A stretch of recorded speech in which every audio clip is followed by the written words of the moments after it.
ഇതാണ് കേട്ടോ നമ്മൾ 2 ഡേയ്സ് മുന്നേ വീഡിയോ ചെയ്തത് കുട്ടികളുടെ കൾച്ചർ എങ്ങനെ ബിൽഡ് ചെയ്യുക എന്നുള്ളതാണ്. സോ ഇതൊരു ചെക്ക് ലിസ്റ്റാണ്. സോ മോർണിംഗ് നമ്മൾ എന്ത് ചെയ്യണം, അവർ എണീറ്റ കൂടെ അത് അവർ തന്നെ ടിക്ക് ചെയ്യേണ്ട ഒരു ഫോമാണ്. പിന്നെ സ്കൂൾ വിട്ട് വന്ന് കഴിഞ്ഞാൽ എന്താ ചെയ്യേണ്ടി എന്നുള്ളത്.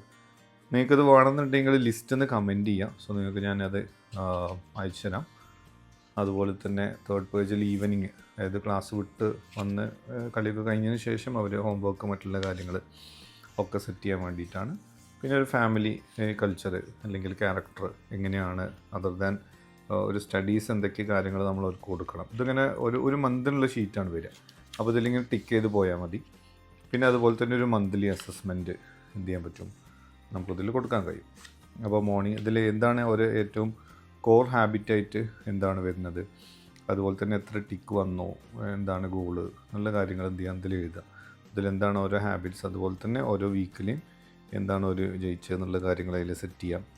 എന്താണ് അവരെ ആ മന്തിലെ ഏറ്റവും അടിപൊളി ഹാബിറ്റ്സ്, എന്താണ് അടുത്ത മന്തിലേക്ക് പ്ലാൻ ചെയ്യേണ്ടത് എന്നുള്ള കാര്യങ്ങളൊക്കെയാണ്. സോ എല്ലാവരും ലിസ്റ്റ് ഒന്ന് കമൻറ്റ് ചെയ്യുക. സോ നിങ്ങൾ PDF നിങ്ങൾക്ക് കിട്ടും, അത് ഡൗൺലോഡ് ചെയ്തിട്ട് എന്ത് ചെയ്യുക, റൂമിൽ എവിടെയെങ്കിലും ഒട്ടിച്ച് വെക്കുക, കുട്ടികൾ കൊണ്ട് അത് ടിക്ക് ചെയ്യുക. സോ ഇതൊരു 2 to 3 months യൂസ് ചെയ്താൽ ഭയങ്കര ഒരു ചേഞ്ച് ഉണ്ടാവും. കാരണം അവർക്ക് അവരുടെ കാര്യങ്ങൾ പ്രോപ്പർ ഹാബിറ്റായിട്ട് മാറും.